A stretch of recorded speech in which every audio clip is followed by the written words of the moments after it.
You know, you sent over this really fascinating glimpse into a conversation. It seems your curiosity about Bangladesh was sparked after, well, something you came across led to this chat with someone named Shago.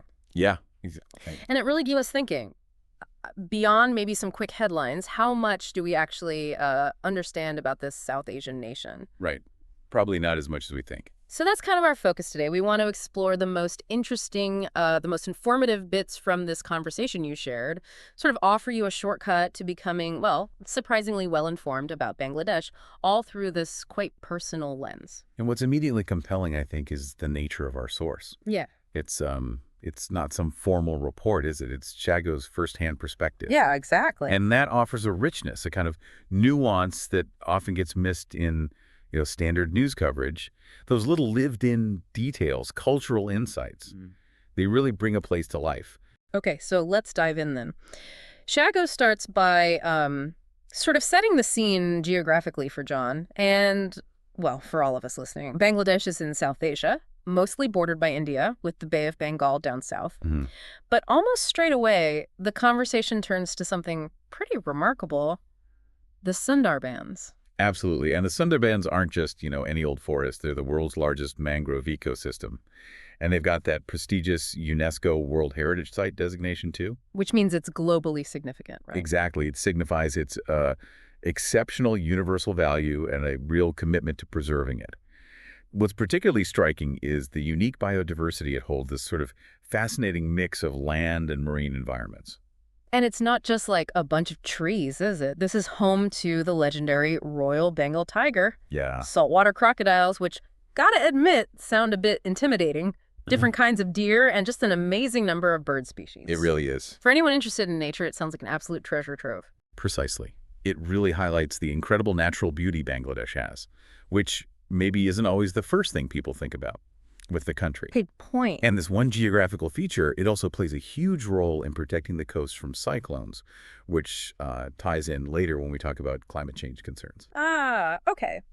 So moving on from these amazing landscapes, the chat quickly shifts to the people themselves. Shago really emphasizes the well-known hospitality of Bangladeshi culture. Hmm. It sounds like it's more than just being polite, almost like a deeply ingrained tradition, especially with offering food. That's definitely a key cultural marker. In many societies, food is just such a powerful way to express welcome, to build connections. Yeah. And it seems especially strong in Bangladesh. The generosity, offering food, even if someone says they're full, that really says a lot about how they treat guests. And then we get this wonderful little detour into Bangladeshi food. Biryani comes up, which lots of people might know. Right, a classic. But then Shago introduces pantapat. Now, this sounds really interesting. Fermented rice eaten with mustard oil, dried fish, and green chilies. Yeah.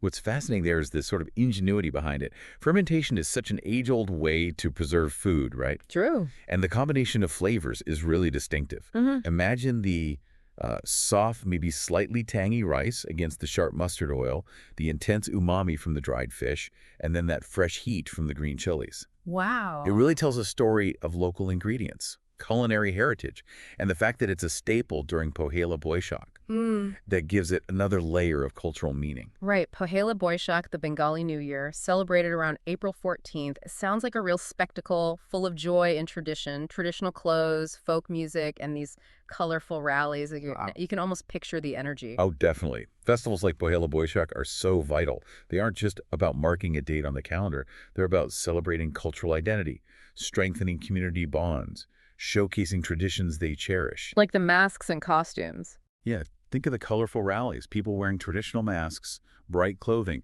often with specific cultural motifs.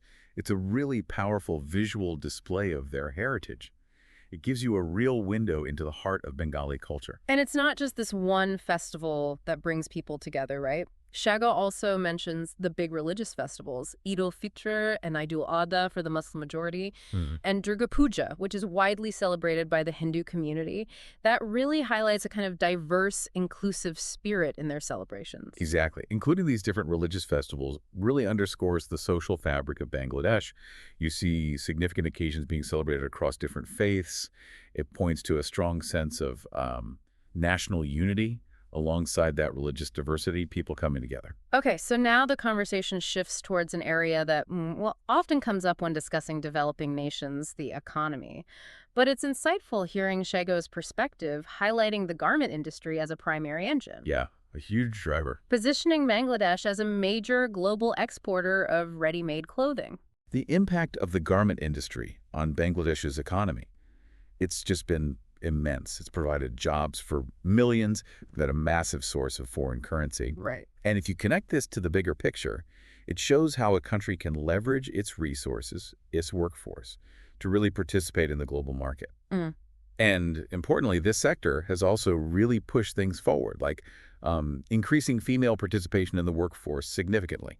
And it's not just relying on those, let's say, traditional industries, is it? There's a mention of a growing IT sector and a dynamic startup culture, too. That suggests a more forward-looking, evolving economy, which, well, might surprise some people. That's a really important point. It shows a diversification, a move towards sectors that maybe offer higher value. The rise of a thriving IT sector, a vibrant startup scene. It signals innovation, entrepreneurial spirit, and a young, ambitious generation driving change. Of course, any realistic discussion has to also acknowledge challenges. Shago brings up issues like overpopulation, traffic congestion, environmental pollution. Yeah, the tough stuff. Concerns that are, well, common in many rapidly developing places. And presenting those challenges gives that necessary balanced view. These are complex issues, often linked to rapid urbanization and industrial growth, but recognizing them is the crucial first step towards finding, sustainable solutions. And then there's the really pressing issue of climate change, the fact that rising sea levels are a direct, significant threat to coastal areas. That's a stark reminder of how vulnerable many low-lying countries are. Absolutely. But it's also good to hear that there are active efforts underway to tackle these problems. Yeah, given its geography, climate change is a profound challenge for Bangladesh. Its coastal regions are just so susceptible to rising seas, more frequent extreme weather. It demands huge adaptation and mitigation strategies. Must be daunting. It is. But the fact that these efforts are being pursued, despite the sheer scale of the task, Good. really speaks to the resilience, the determination of the nation. But it's not all about challenges, is it? Shago then pivots back to the potential for tourism. We started with the incredible Sundarbans. Right. But then Cox's Bazar gets mentioned, apparently, the longest unbroken natural sea beach in the world. Isn't that amazing? That sounds absolutely breathtaking. It's another prime example of the diverse natural attractions Bangladesh offers. A coastline stretching that far. Huge potential for tourism, leisure. It offers a different kind of appeal than the Sundarbans biodiversity, showcasing the variety within the country. What would that be like? Miles of sand. Think of it. Miles of golden sand, the sound of the Bay of Bengal, maybe opportunities for water sports, just relaxation. Nice. And then there's Shrimangal, known as the tea capital of Bangladesh, with its lush green tea gardens. Just hearing that phrase, it makes you picture rolling hills, a really serene atmosphere. It highlights the agricultural richness beyond just staple crops. Tea cultivation is big for their economy and shapes the landscape. It offers a visually stunning experience, a chance to explore that agricultural heritage. Imagine those vibrant green carpets of tea bushes across the hills. Very picturesque. And finally, for those of us who appreciate history, and we know you do, there's Paharpur, an ancient city with ruins of a significant Buddhist monastery. Oh, fantastic. That really opens up another fascinating chapter in Bangladesh's story, doesn't it? Its historical archaeological importance. Absolutely. Paharpur connects Bangladesh to this deep, rich, historical and religious past.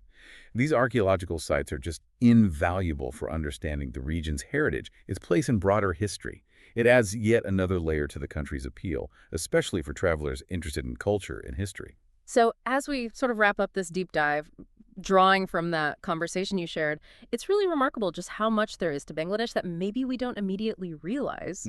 We've touched on its unique geography with the Sundarbans, the warmth of the culture, the food, the vibrant festivals, the dynamic economy, the very real challenges it's facing, and this surprising range of attractions for visitors. This glimpse really does underscore how important it is to look beyond just, surface-level information. Bangladesh is clearly a nation, brimming with diversity, resilience, woven with this rich tapestry of natural wonders, cultural traditions, and ongoing developments.